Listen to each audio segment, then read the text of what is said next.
नमस्कार दोस्तों, स्वागत है आप सभी का आपका अपने चैनल वीके ऑनलाइन क्लास में।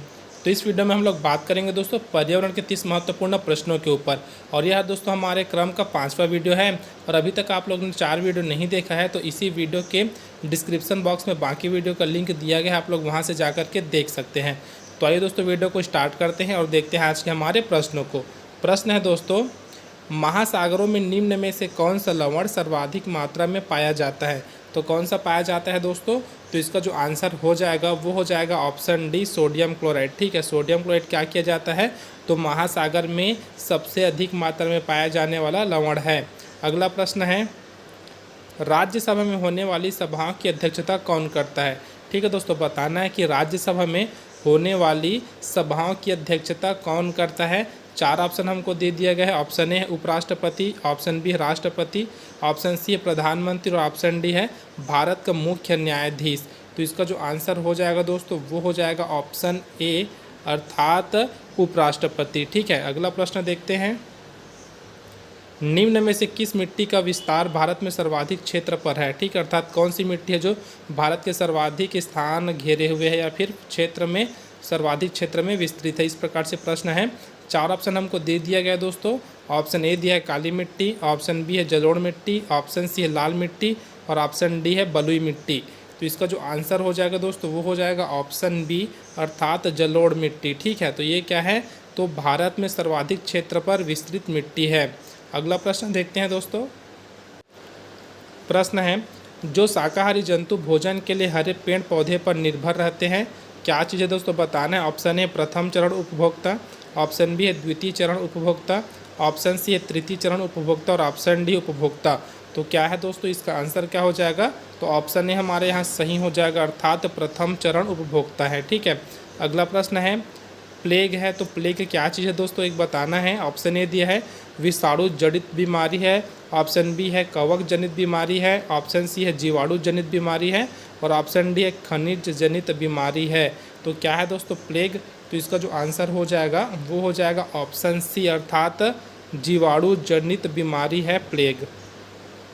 अगला प्रश्न है, पर्यावरण अध्ययन का उद्देश्य है। ठीक है, तो क्या उद्देश्य है दोस्तों पर्यावरण अध्ययन का ये पूछा गया है।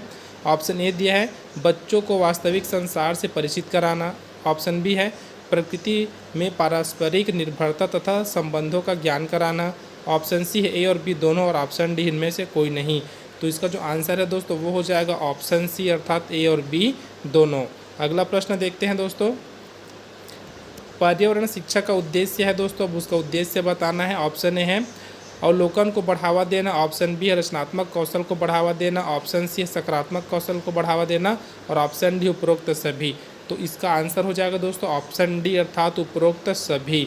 अगला प्रश्न है, मानव शरीर अनेक तंत्रों का सम्मिलित रूप है जो, ठीक है, ऑप्शन ए कंकाल, ऑप्शन बी मांसपेशियाँ, ऑप्शन सी है परिसंचरण और ऑप्शन डी उपरोक्त सभी। तो इसका भी आंसर क्या हो जाएगा दोस्तों ऑप्शन डी हो जाएगा अर्थात उपरोक्त सभी। अगला प्रश्न है, एक वयस्क में हड्डियों की संख्या होती है तो कितनी हड्डी होती है दोस्तों एक वयस्क में, यह हमसे पूछा गया है। 4 ऑप्शन हमको यहाँ पर दे दिया गया है दोस्तों और जो इसका आंसर है वो हो जाएगा ऑप्शन बी अर्थात 206 हड्डियाँ वयस्क की बात की जा रही है। ठीक है, अब कमेंट मत कर देना सर कि 306 होते हो तो शिशुओं में होती है 306, लेकिन ये क्या है वयस्क की बात की जा रही है यहाँ पर, तो जिसमें हड्डियों की संख्या 206 होती है।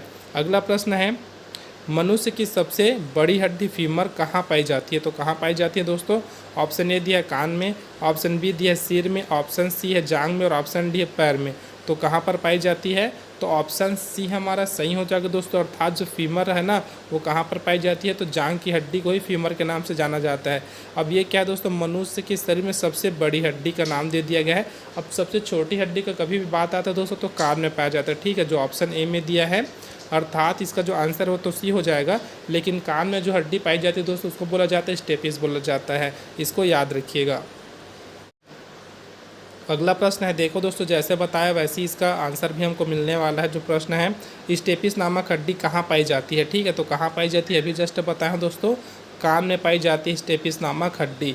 अगला प्रश्न है, मेरुदंड में हड्डियों की संख्या कितनी होती है? ठीक है, मेरुदंड बोला गया है, इसमें हड्डियों की संख्या पूछा गया तो कितनी होती है दोस्तों मेरुदंड में हड्डियों की जो संख्या है वो ऑप्शन सी हमारा सही हो जाएगा अर्थात 33 होती है। ठीक है, कितनी होती है? तो 33 होती है, इसको याद रखिएगा।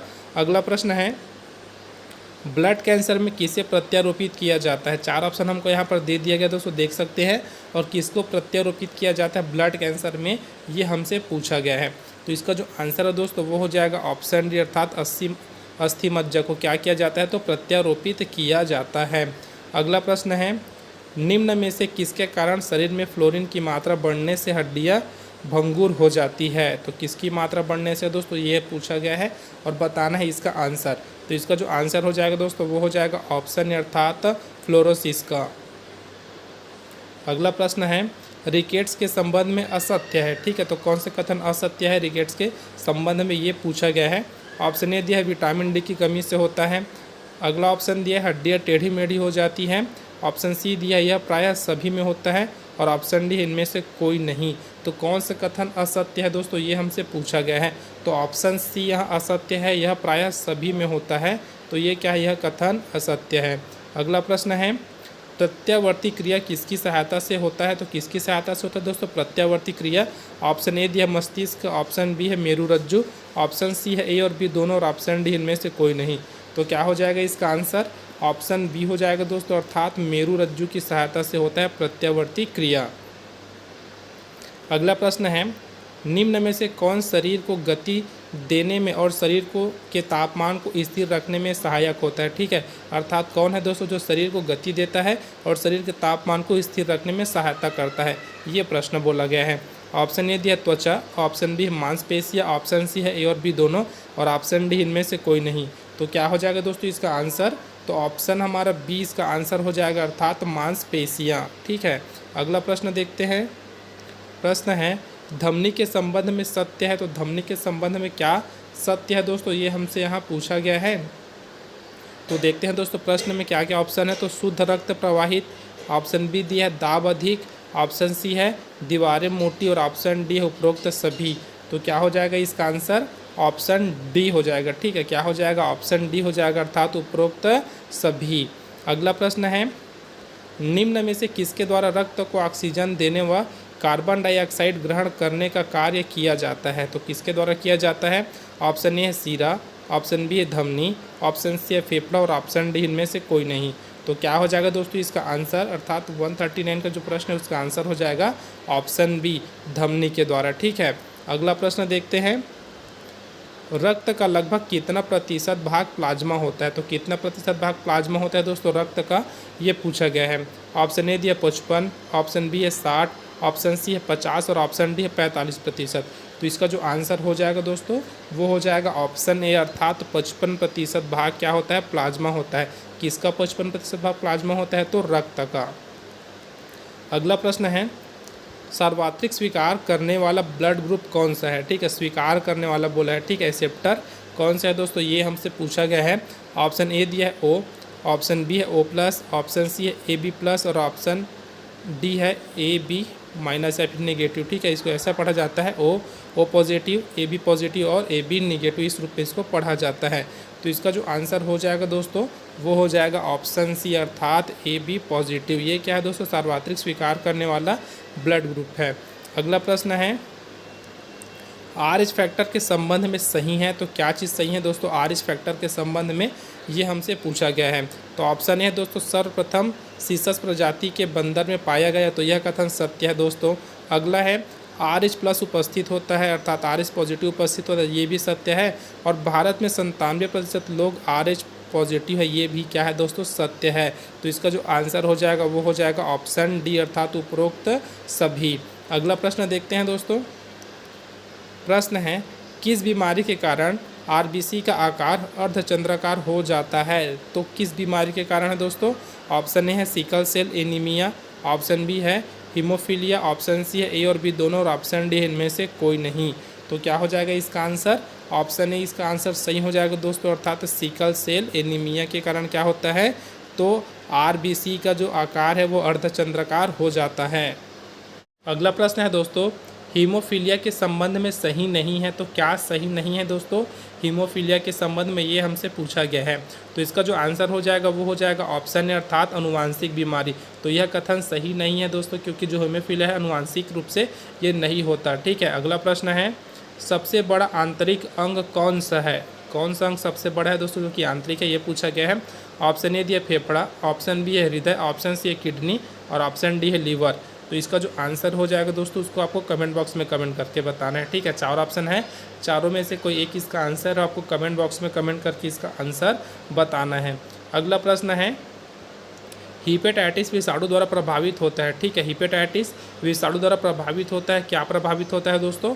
ऑप्शन ए दिया फेफड़ा, ऑप्शन बी है लीवर, ऑप्शन सी है हृदय और ऑप्शन डी किडनी। तो क्या प्रभावित होता है? तो इसका जो आंसर हो जाएगा वो हो जाएगा ऑप्शन बी, अर्थात लीवर प्रभावित होता है हीपेटाइटिस विषाणु द्वारा। अगला प्रश्न है, थायरॉक्सिन हार्मोन्स के लिए क्या आवश्यक है? तो क्या चीज़ आवश्यक है दोस्तों? ऑप्शन ए है आयोडीन, ऑप्शन बी है सोडियम, ऑप्शन सी है आयरन और ऑप्शन डी है फास्फोरस। तो क्या चीज़ आवश्यक है दोस्तों थायरॉक्सिन हार्मोन्स के लिए? तो इसका जो आंसर है वह हो जाएगा ऑप्शन ए, अर्थात आयोडीन उसके लिए आवश्यक है। अगला प्रश्न है, शरीर में जल की मात्रा व हृदय की धड़कन को कौन नियंत्रित करता है? ऑप्शन है आयोडीन, ऑप्शन बी है सोडियम, ऑप्शन सी है आयरन और ऑप्शन डी है फास्फोरस। तो कौन नियंत्रित करता है दोस्तों? तो ऑप्शन बी हमारे यहाँ सही हो जाएगा, अर्थात सोडियम। ठीक है, ये क्या करता है? तो शरीर में जल की मात्रा व हृदय की धड़कन को नियंत्रित करता है। अगला प्रश्न है, हड्डी, दांत व पेशियों के संचालन के लिए आवश्यक है। तो क्या आवश्यक है दोस्तों इसके लिए? ये हमसे पूछा गया है। ऑप्शन ए दिया है आयोडीन, ऑप्शन बी है सोडियम, ऑप्शन सी कैल्शियम और ऑप्शन डी फास्फोरस। तो ऑप्शन सी हमारा सही हो जाएगा दोस्तों, अर्थात कैल्शियम इसके लिए आवश्यक है। अंतिम प्रश्न है दोस्तों इस सीरीज का हमारा, तो गिर राष्ट्रीय उद्यान में पाए जाते हैं। तो क्या पाए जाते हैं दोस्तों? ये हमसे पूछा गया है, गिर राष्ट्रीय उद्यान में। ऑप्शन ए दिया है हाथी, ऑप्शन बी है भारतीय शेर, ऑप्शन सी है बाघ और ऑप्शन डी एक सिंग वाला गैंडा। तो इसका जो आंसर है दोस्तों वो हो जाएगा ऑप्शन बी, भारतीय शेर। और इसका आंसर आपको बताना है दोस्तों कि गिर राष्ट्रीय उद्यान कहाँ है, क्योंकि इससे पहले की वीडियो में हम लोग देखे थे, ये पूछा गया था कि गिर राष्ट्रीय उद्यान भारत के किस राज्य में स्थित है, ये पूछा गया था। तो वहाँ हम लोगों ने उसका आंसर बताया था। तो इसको आपको कमेंट बॉक्स में कमेंट करके बताना है कि गिर राष्ट्रीय उद्यान कहाँ है भारत के, अर्थात किस राज्य में स्थित है, ये आपको कमेंट बॉक्स में कमेंट करके बताना है।